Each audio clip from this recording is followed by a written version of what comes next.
The moment my husband smiled and told everyone I had never contributed anything to our family's success. I applauded. Not because I agreed.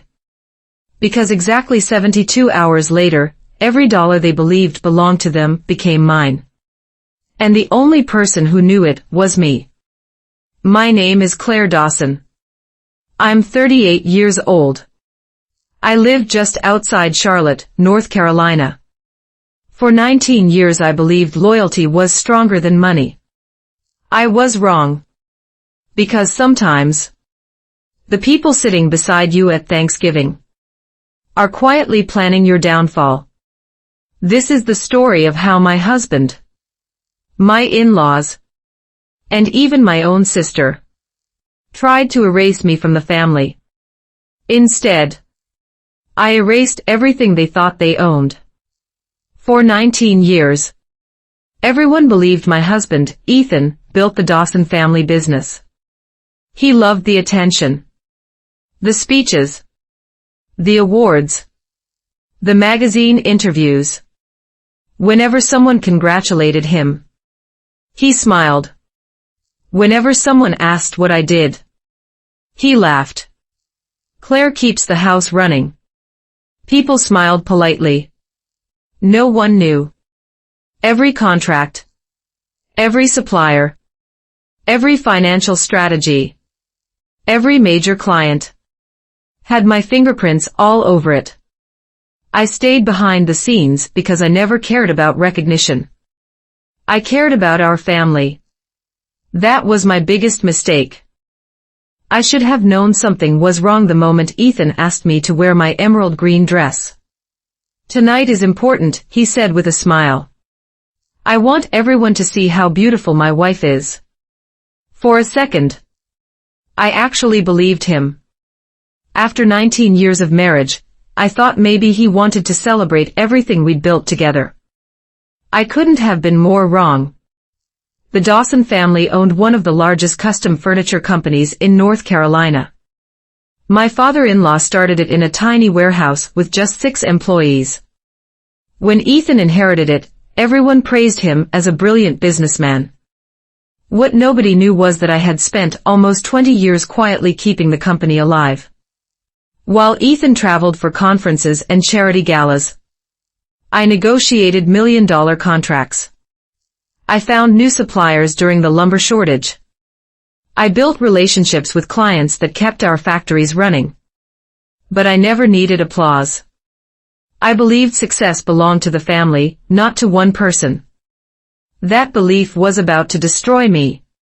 The country club ballroom looked like something from a magazine. Crystal chandeliers sparkled overhead. A jazz band played softly in the corner. Champagne glasses clinked while guests laughed around perfectly decorated tables. Almost everyone important to our business was there. Board members, major investors, city officials, even local reporters. I smiled politely as people congratulated Ethan on another successful year. You're such a lucky man, one investor told him. Ethan wrapped an arm around my waist. I sure am. For just 1 second, I believed he meant it. Dinner ended and the lights dimmed. A spotlight landed on the stage. My mother-in-law tapped her glass. Ladies and gentlemen, tonight isn't just Ethan's 50th birthday. It's also the beginning of a new chapter for the Dawson family. The room erupted into applause. I smiled, expecting Ethan to thank everyone. Instead, he picked up the microphone and looked directly at his younger brother, Travis. I've spent years preparing someone to take over this company. My heart skipped. Preparing someone? He had never mentioned this to me. Effective next month, my brother Travis Dawson will become the new chief executive officer. The room exploded with applause. People stood to congratulate Travis. Champagne was poured. Cameras flashed. I sat perfectly still. It felt like someone had pulled all the air out of the room. Then Ethan looked at me. He smiled. The same smile I'd trusted for almost 2 decades. And Claire? He laughed lightly. You've worked hard enough. It's time for you to enjoy retirement. The guests chuckled. Some even clapped. Retirement. Nobody had discussed retirement with me. I wasn't retiring. I was being erased.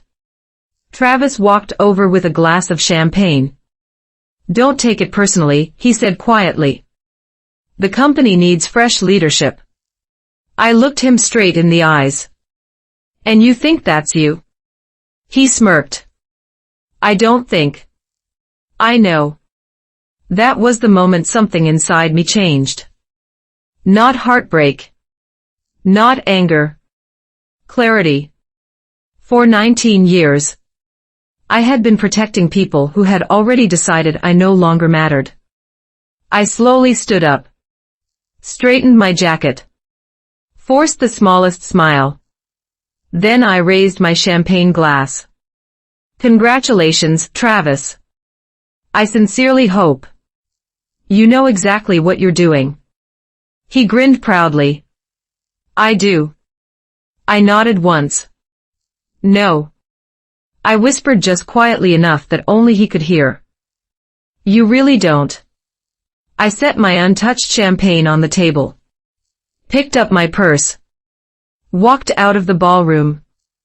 And for the first time in 19 years, I stopped protecting the Dawson family. Because they had just declared war. Without realizing I was the only person who knew where every secret was buried. The drive home was silent. Not because I was trying to calm down. Because I wasn't angry anymore. Anger makes people reckless. I needed to think. When I pulled into our driveway, Ethan's SUV wasn't there yet. He had stayed behind to celebrate with his family.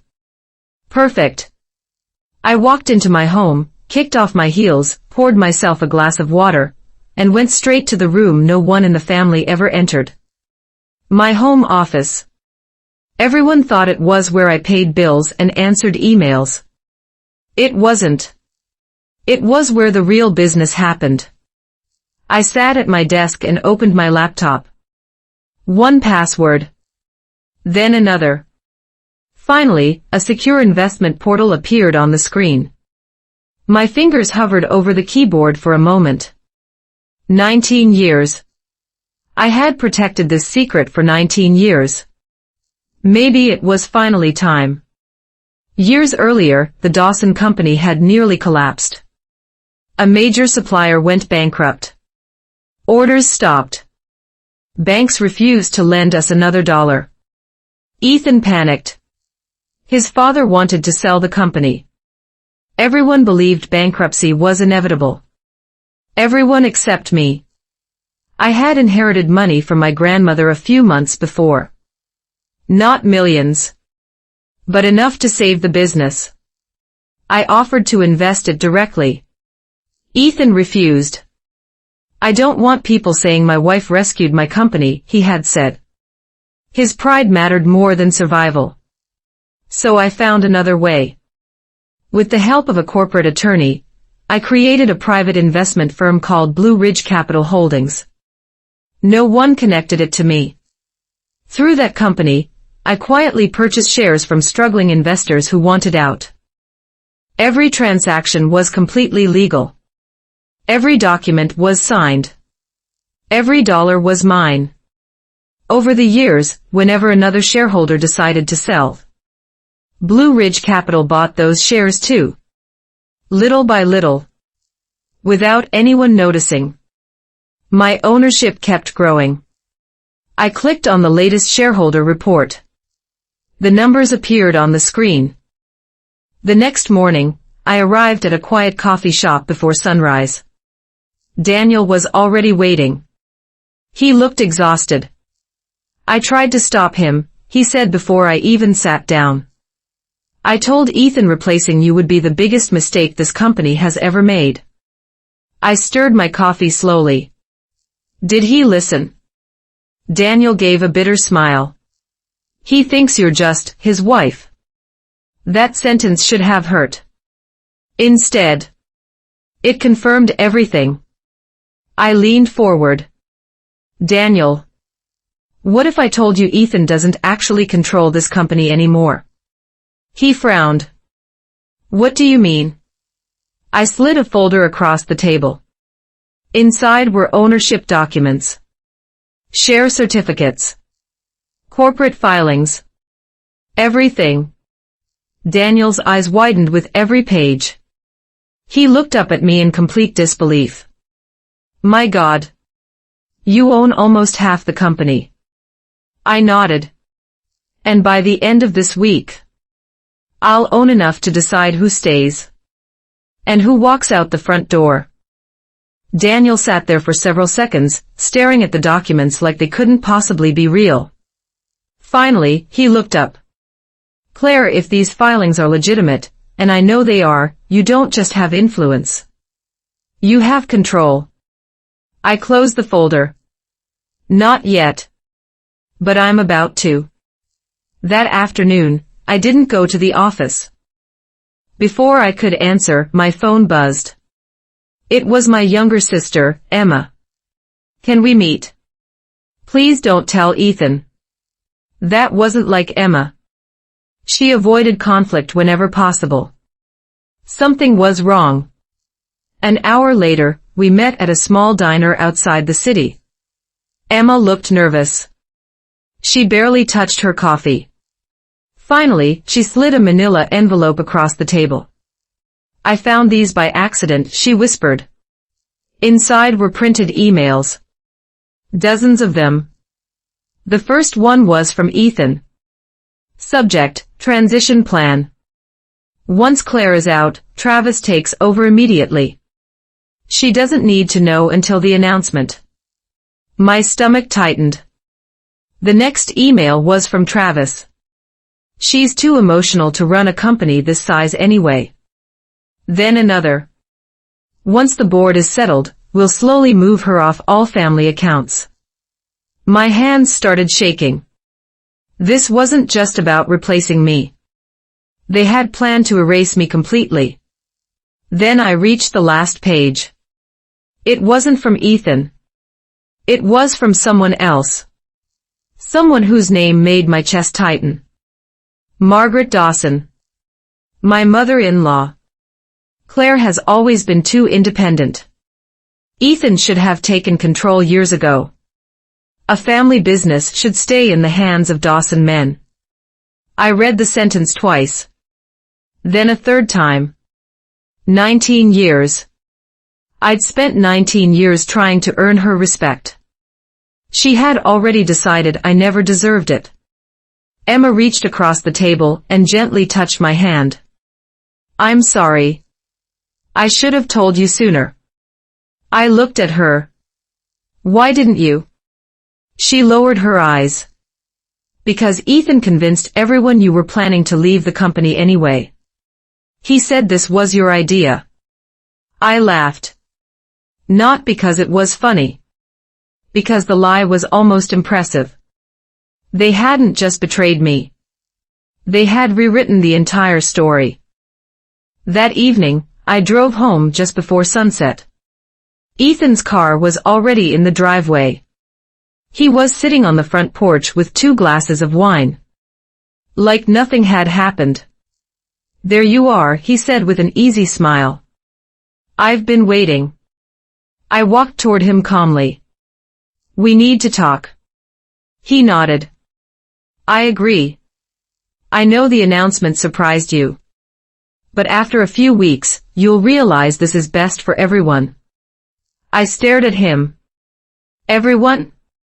He smiled. You'll finally get to relax. I almost told him everything. About the shares. About the emails. About the lawyer. Instead, I simply smiled back. You know what, Ethan? I think you're right. His shoulders relaxed. I knew you'd understand. I picked up my purse and headed inside. Behind me, he called out, I love you, Claire. I didn't turn around.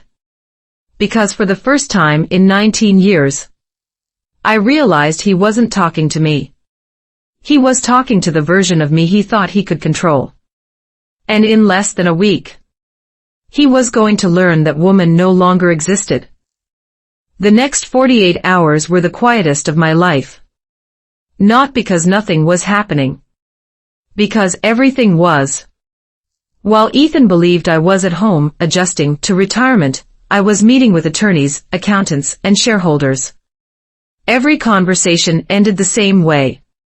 One more signature. One more agreement.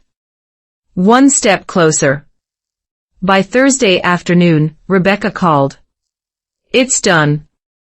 I looked out the window of my office. How much? She smiled through the phone. 72%. For a moment, I couldn't speak. After 19 years of building that company, I finally owned it.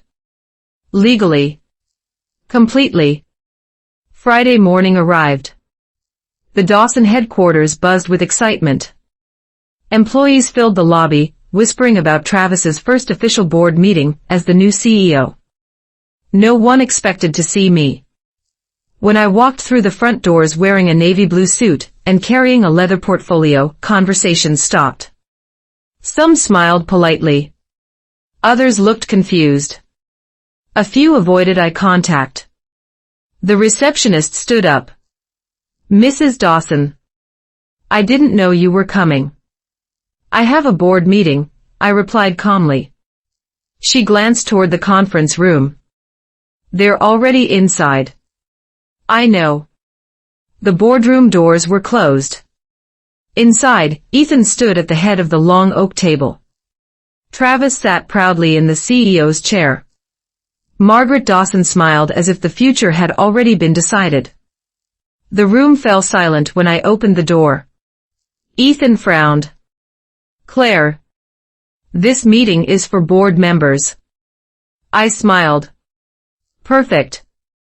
I am one. Travis laughed. Come on, Claire. This isn't the time. I placed my portfolio on the table. Oh. I think it's exactly the right time. Rebecca walked in behind me, followed by two representatives from the corporate registrar. Every face in the room changed. The chairman looked confused. What's going on? Rebecca handed him a sealed folder. Updated ownership records. The chairman adjusted his glasses and slowly began reading. The room was so quiet that I could hear the air conditioner humming. Then his eyebrows shot up. He looked at me. Then back at the documents. Finally, he cleared his throat. I've verified these filings. They are legal and effective immediately. He paused. As of this morning, Blue Ridge Capital Holdings owns 72% of Dawson Custom Furniture. The room exploded. What? That's impossible. There has to be a mistake. Travis stood so quickly that his chair slammed against the wall. No. This company belongs to our family. I met his eyes. It does. I'm family. Ethan's face had gone completely pale. He looked at me as though he were seeing a stranger. You did this. I nodded once. No. I prepared for this. You did the rest. The chairman stood.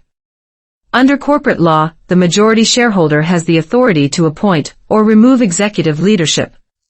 He looked toward me. Mrs. Dawson. How would you like to proceed? Every eye in the room turned toward me. For 19 years, I had stayed quiet. I had worked behind the scenes. I had allowed everyone else to take the credit. Not anymore. I stood, straightened my jacket, and spoke with a calm voice that echoed across the room. My first decision. Effective immediately. Travis Dawson is removed as Chief Executive Officer. The color drained from Travis's face. No. You can't.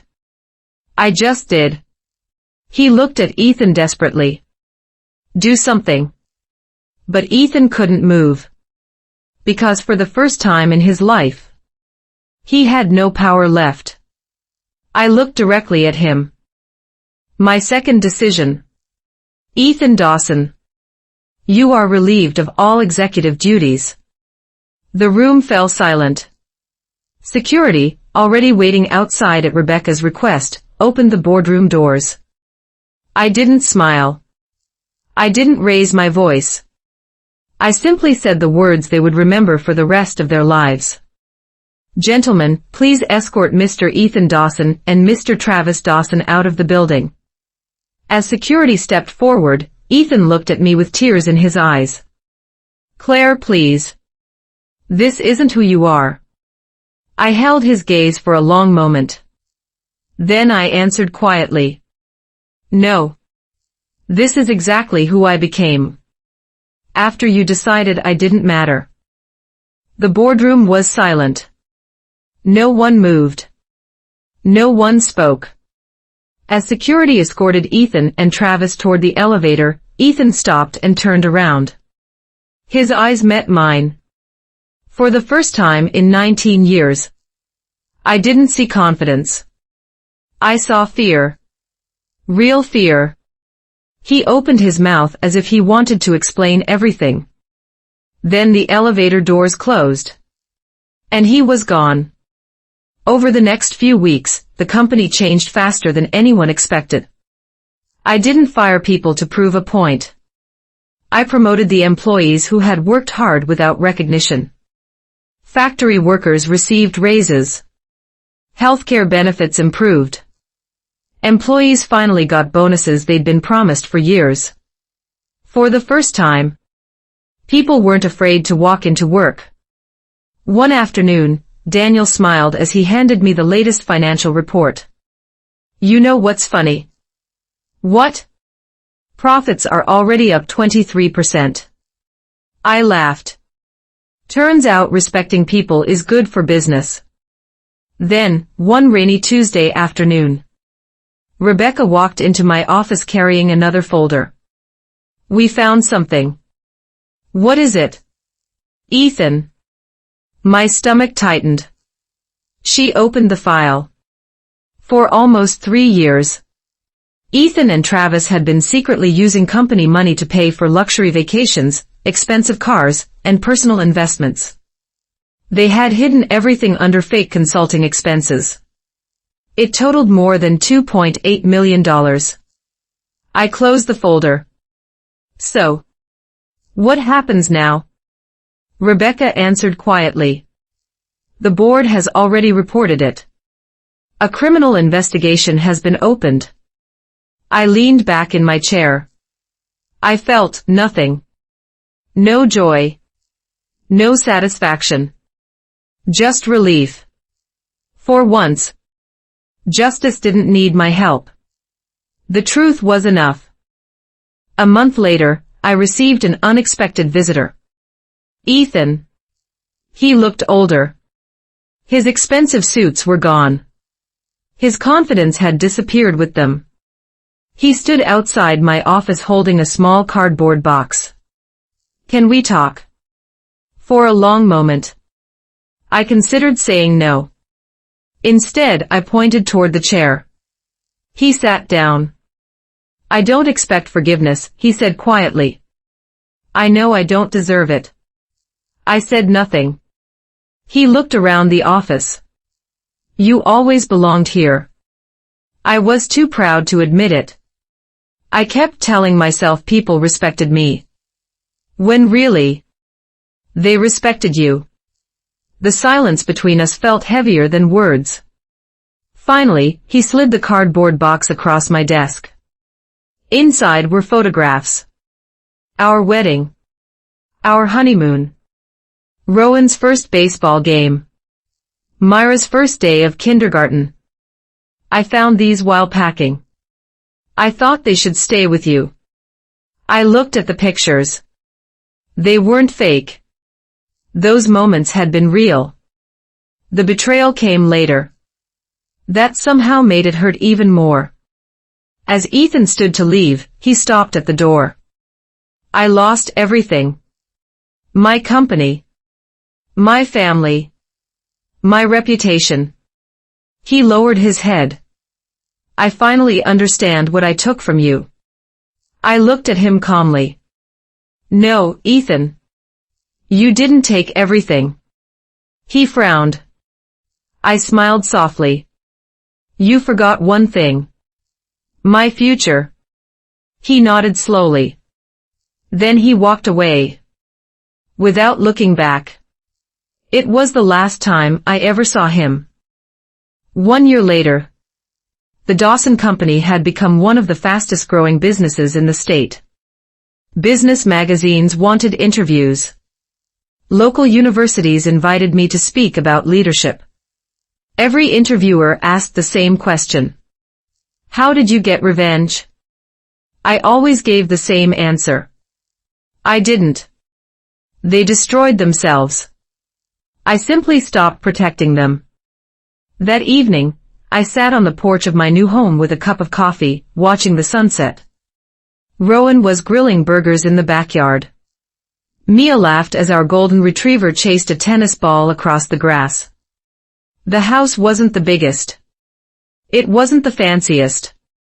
But it was peaceful. For the first time in years, peace felt better than revenge. I closed my eyes and smiled. Because sometimes, the greatest victory isn't making the people who hurt you suffer.